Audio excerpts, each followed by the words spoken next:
ꯑꯝꯇ ꯈꯪꯉꯝꯃꯔꯣꯏ ꯑꯩꯒꯤ ꯄꯣꯏꯟꯠꯁꯤꯡꯁꯦ ꯑꯗꯨꯅ ꯀꯥꯟꯅꯕ ꯊꯣꯏꯅ ꯈꯪꯉꯝꯃꯔꯣꯏ ꯈꯪꯒꯗꯧ ꯃꯥꯟꯗꯦ ꯁꯥꯔ ꯑꯗꯨꯅ ꯁꯤꯃꯇꯪꯗꯤ ꯆꯦꯛ ꯇꯧꯕꯤꯌꯨ ꯁꯪꯒꯗꯧ ꯃꯥꯟꯗꯦ ꯁꯥꯔ ꯑꯗꯨꯅ ꯁꯤꯃꯇꯪꯗꯤ ꯆꯦꯛ ꯇꯧꯕꯤꯌꯨ ꯁꯪꯒꯗꯧ ꯃꯥꯟꯗꯦ ꯁꯥꯔ ꯑꯗꯨꯅ ꯁꯤꯃꯇꯪꯗꯤ ꯆꯦꯛ ꯇꯧꯕꯤꯌꯨ ꯁꯪꯒꯗꯧ ꯃꯥꯟꯗꯦ ꯁꯥꯔ ꯑꯗꯨꯅ ꯁꯤꯃꯇꯪꯗꯤ ꯆꯦꯛ ꯇꯧꯕꯤꯌꯨ ꯁꯪꯒꯗꯧ ꯃꯥꯟꯗꯦ ꯁꯥꯔ ꯁꯤꯃꯇꯪꯗꯤ ꯆꯦꯛ ꯇꯧꯕꯤꯌꯨ ꯁꯪꯒꯗꯧ ꯃꯥꯟꯗꯦ ꯁꯥꯔ ꯁꯤꯃꯇꯪꯗꯤ ꯆꯦꯛ ꯇꯧꯕꯤꯌꯨ ꯁꯪꯒꯗꯧ ꯃꯥꯟꯗꯦ Library for government rural medical students of Chuchanpur Medical College. Sina number 1 is sir. Number 2 is sir. Supplying of 70 numbers of substandard dental chair at Dental College, Jenims, Porompat, Imphal. The Jenims authority approved the substandard chairs and allow the supplier to cash out the total bill, which amounted rupees crore 1.3 crores, 13 crores.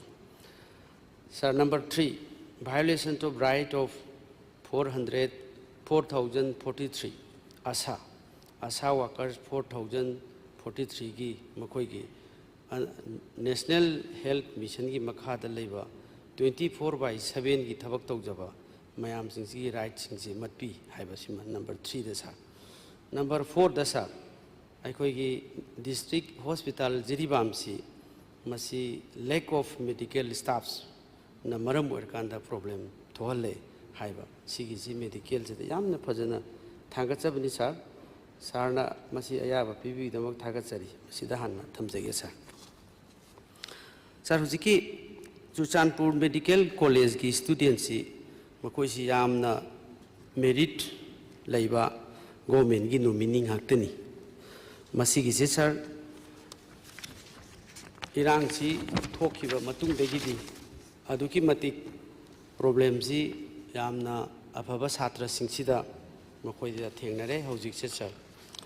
hojik chathari basi first batch ne second batch adagi third batch amuk lakadore sir aduna masida makoi da leiribasi Lairamiba setting ama Chuchanpur Medical College ki pura government na setting ama makoi gi laibasi irang si tawde gi punchai chai gre Chuchanpur da khara lehore maximum satra akoi gi maximum satra di 97 gumbasina masi akoi Jenims Hospital aswai sida moi tambagi kudong chabasi tawri haidana hai adu sir masida faculty singse masi makoi takpi bagi copy bagi mayam singsi chang naidaba degi shortage of akoi gi waja sing laiba khotpa mayam singsina achauba akoi gi first batch second batch singsida makoi da mayok na duna leire sir adagi mathangda hostels si maroina akoi gi mapan degi lakpa satri mayam su yauri mapan aikoigi mapanda aikoigi government nominee oina tharakpa mayam jingsisu yauri aduga makoigi si hostel gi feesu admission da dum yauri bani ado leiriba position jina aikoigi hostel si phajana akoi da piba ngamdaba adagi government gi arrangement hana leiba natabani at the same time makoi si medical satra oiba adagi mi layeng lakadori mini sar aduna makoi tambal oirkanda makoi gi leiriba hujiksi yamna charangnaba adagi barada leiba khara adagi nubi singi khara government na sinba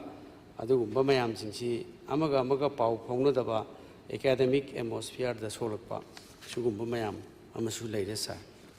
adagi maroina satra satri sing medical gi sata satri sing sida clinical exposures mayam sing si makoi si tasengna makoi gi college da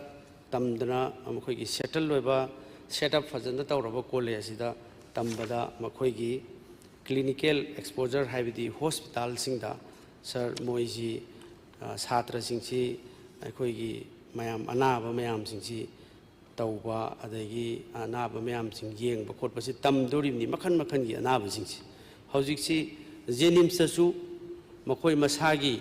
Sartre ma'am अमा बेच ma'am अमा लेबनिना जेनिम्सता चंगब खोटपदसु यामना inconvenient ओइबा अदुगा government की policy अमा ओइना मखोइजी बिशेमपुरदा अदगी sometimes थौबालदा कैदा अदगी अखोइगी क्यामगैदा लेबा मसिगी हॉस्पिटलदा हाइबतारे मखोइजी मसिदा खरा चखाई चखाइदना थारगा फजना patient लेतबा suppose बिशेमपुर सिदा patient जी अखोइगी patient नोंबद अनी खक लाकपगा यावे अदगी डिस्ट्रिक्ट हॉस्पिटल सिदी यामना पेशेंट जी लेते अदा मणिपुरदा डिस्ट्रिक्ट हॉस्पिटल ख्वाइदगी पेशेंट लेबसिदी थौबाल डिस्ट्रिक्ट की अखोइगी डिस्ट्रिक्ट हॉस्पिटल से ओइबनी अदुना अखोइगी क्यामगैगी कोविड हॉस्पिटल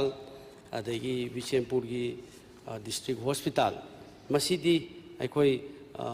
मखोइगी पेशेंट याम लेतमिना छात्र सिंगदा मेडिकल छात्र सिंगदा क्लिनिकल एक्सपोजर से यामना मखोइदा अवाटपसी लेबसिना मरम ओइरकांदा हयेंग मोइसी अखोइगी एमडी तौरकदोरिबनी प्रोफेसर ओइरकदोरिबनी अदगी तम्मिबा मतमसिदा डिग्री मेडिकल की डिग्री से तंबा मतमसिदा मखोइसी यामना फजना सीरियसली अखोइ तमहौद्रगदी अवाटपसी दुम लेखिदोरिबनी सर अदुना मसीगी अवाटपसीमा याम चाउना छात्र छात्री सिंगदा थेंगनरे लोइनना फार्मा प्रैक्टिकल अखोइगी फार्मेसी की हिदाक मखल मखल मयाम सिंगिगी मखोइसी ट्रेनिंग पीगिदोरिबनी अनाबसिंगदा मसी करमाइना फार्मेसी की लाइरिबा सिस्टम मयाम सिंगसी हिदाक लांथकी मखन मखन की मयाम सिंगसी छात्र सिंगदा तंबी हौगदोरिबनी अदुना मसीसु अखोइगी अवाटपा मयाम सिंगसी फर्स्ट बेच सेकेंड बेच अखोइगी मयाम सिंगसीदा छात्र मयाम सिंगसीदा याम इनकन्वीनियंट ओइबा मयाम सी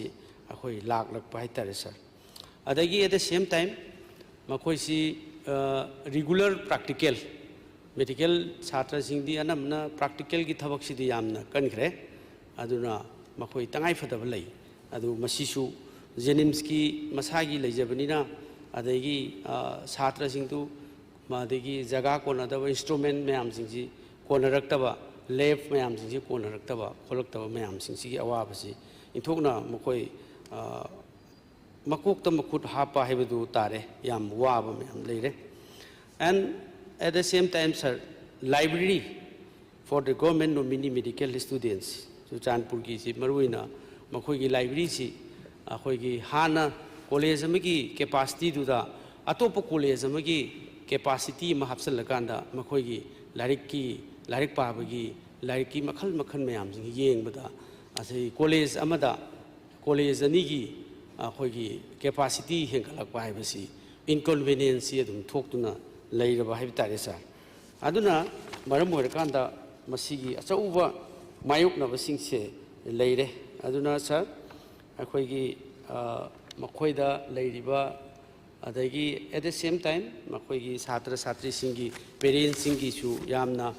मेरिटा चंगबा छात्र सिंगाक्तो ओइबनिना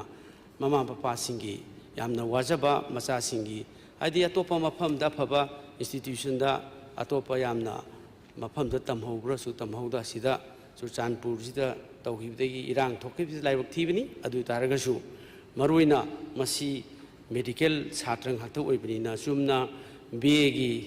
अदगी करिकैगी चुमना थियोरी खरा नैनरगा तौब खोटपा अखोइगी कोविड मतमदा अखोइगी प्रमोशन पीबा पास आउट होनबा खोलहनबा अदुगुमबदी मेडिकल छात्र सिंगददी यादबनिना पैखा तादरसु कोविड मतमदा जनरल स्टूडेंट सिंगदी दुम अखोइगी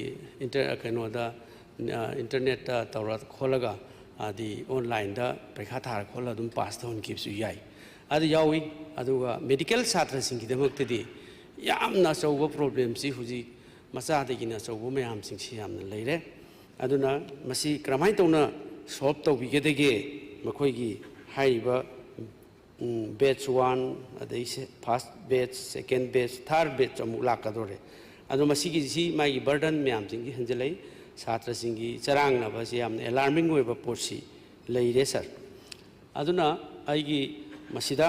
सजेशन अमखक्तंगा हाइरिबा प्रॉब्लम लेरिबा सिंगसिदा थमजनिंगी तसेंगना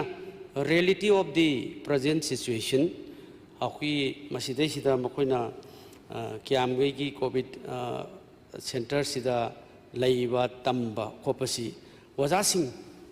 ꯃꯌꯥꯝꯁꯤꯡꯒꯤꯁꯨ ꯂꯥꯛꯊꯣꯛ ꯂꯥꯛꯁꯤꯟꯒꯤ ꯄ꯭ꯔꯣꯕ꯭ꯂꯦꯝ ꯑꯗꯒꯤ ꯑꯃꯨꯛ ꯑꯩꯈꯣꯏꯒꯤ ꯀꯩꯅꯣꯁꯤꯗ ꯁꯦꯀꯦꯟ ꯕꯦꯁꯀꯤꯁꯤ ꯑꯩꯈꯣꯏꯒꯤ ꯇꯛꯌꯦꯜꯒꯤ ꯃꯁꯤꯒꯤ ꯁ꯭ꯇꯦꯠ ꯑꯦꯀꯥꯗꯃꯤ ꯑꯣꯐ ꯇ꯭ꯔꯦꯅꯤꯡ ꯁꯤꯗꯩꯁꯤꯗ ꯃꯣꯏ ꯄ꯭ꯔꯥꯛꯇꯤꯀꯦꯜꯒꯤ ꯀꯔꯤ ꯀꯔꯤ ꯇꯧꯕ ꯑꯗꯒꯤ ꯖꯦꯅꯤꯝꯁꯀꯤ ꯁꯤꯗꯩꯁꯤꯗ ꯆꯠꯂꯛꯇꯕꯗꯤ ꯀꯣꯚꯤꯗ ꯁꯦꯟꯇꯔ ꯀꯤꯌꯥꯝꯒꯩꯗ ꯇꯧꯕ ꯈꯣꯠꯄ ꯃꯌꯥꯝꯁꯤꯡꯁꯤ ꯂꯣꯏꯅ ꯆꯈꯥꯏꯔꯒ ꯂꯩꯕꯁꯤꯗ ꯀꯣꯑꯣꯔꯗꯤꯅꯦꯁꯟ ꯑꯃꯗꯤ ꯑꯩꯈꯣꯏꯒꯤ ꯕꯦꯠꯆ ꯑꯃꯒꯤ ꯃꯈꯣꯏꯒꯤ ꯌꯥꯝꯅ ꯐꯖꯅ ꯀ꯭ꯂꯤꯌꯥꯔ ꯇꯧꯒꯗꯕ ꯄꯣꯠꯁꯤ ꯌꯥꯝꯅ ꯄꯣꯖꯤꯁꯟ ꯑꯔꯨꯕ ꯑꯃꯗ ꯂꯩꯔꯦ ꯃꯁꯤ ꯁꯔꯀꯥꯔꯒꯤ ꯍꯧꯖꯤꯛ ꯆꯠꯊꯔꯤꯕꯁꯤ ꯁꯨꯝ ꯀꯨꯏꯔꯒ ꯄ꯭ꯔꯣꯕ꯭ꯂꯦꯝꯁꯤ ꯍꯥꯏꯔꯤꯕ ꯁꯥꯇ꯭ꯔꯁꯤꯡ ꯕꯦꯠꯆ ꯂꯥꯛꯄꯁꯤꯗ ꯍꯦꯟꯅ ꯄ꯭ꯔꯣꯕ꯭ꯂꯦꯝꯁꯤ ꯂꯥꯛꯀꯗꯧꯔꯤ ꯑꯗꯨꯅ ꯃꯁꯤ ꯀꯔꯤ ꯃꯤꯖꯔ ꯂꯧꯈꯠꯄꯤꯔꯦ ꯃꯈꯣꯏ ꯍꯧꯖꯤꯛ ꯑꯩꯈꯣꯏ ꯆꯍꯤꯁꯤ 2 ꯐꯥꯖꯤꯜꯂꯛꯀꯗꯣꯔꯦ ꯏꯔꯥꯡꯁꯤꯅ ꯑꯗꯨꯅ ꯃꯈꯣꯏꯒꯤꯗꯤ ꯁ꯭ꯄꯦꯁꯤꯌꯦꯜ ꯁꯤꯟꯕꯤꯗꯕ ꯌꯥꯔꯣꯏ ꯑꯗꯒꯤ ꯑꯦꯠ ꯗ ꯁꯦꯝ ꯇꯥꯏꯝ ꯁꯖꯦꯁꯟ ꯑꯃ ꯑꯣꯏꯅ तसेंगना अखोइगी मणिपुरगी ओइना पेशेंट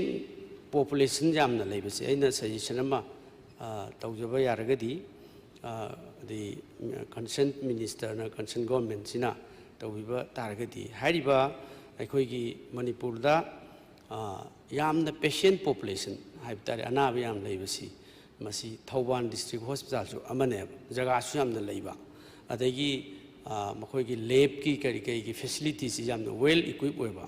अदु मसी अखोइ सिदगी कियामगई कोविड सेंटर अमुक अदगी अमुक बिशेमपुर अखोइगी डिस्ट्रिक्ट हॉस्पिटल दा अमुक तगेलोम दा अमुक सुमाइना चखाइरगा लैदै सरु अखोइना करिगुम्बा अखोइगी थौबाल डिस्ट्रिक्ट हॉस्पिटल से मसिदैसिदा मखोइगी ओजासिंग तोंगाना लैबा अदगी छात्रसिंगसे पुलफ लैबा याबा अदगी अखोइगी लैब की करी तौबा याबा पोतसी मसिसु अखोइना गवर्नमेंट मुन्ना येंसिनबिरगा कांदा ओइबा याबा लैरगदी मसिसु डिस्ट्रिक्ट हॉस्पिटल थौबानसिदा मोसि पुलप ओइना अखोइ मतम खरा इरांग फत्रिङाइसिदा तौबा याबा लैरगदी अदुसु सजेशन अमा अइना हापसिनजरी लोइना sir अनिसुबदा supplying of 70 numbers of substandard dental chair masi dental college jenimsta masi akhoi chhatra singche masi sina akanba yamna nungai taba pot ama khak phongdorakpa ai kaigumba kanda chatlaga chhatra sing unarure machine akhoi gi haiba akhoi gi dental gi chair si ai isana yengjalugo su yaugre ai chap chana yenge masigi ahobasidi yamna leire mramdi masigi akhoi dental chhatra sing akhoi medical chhatra sing sidi moidi CR sida level loina direct tamdurisi CR sida level loina experience lawdurisi CR sida everything ne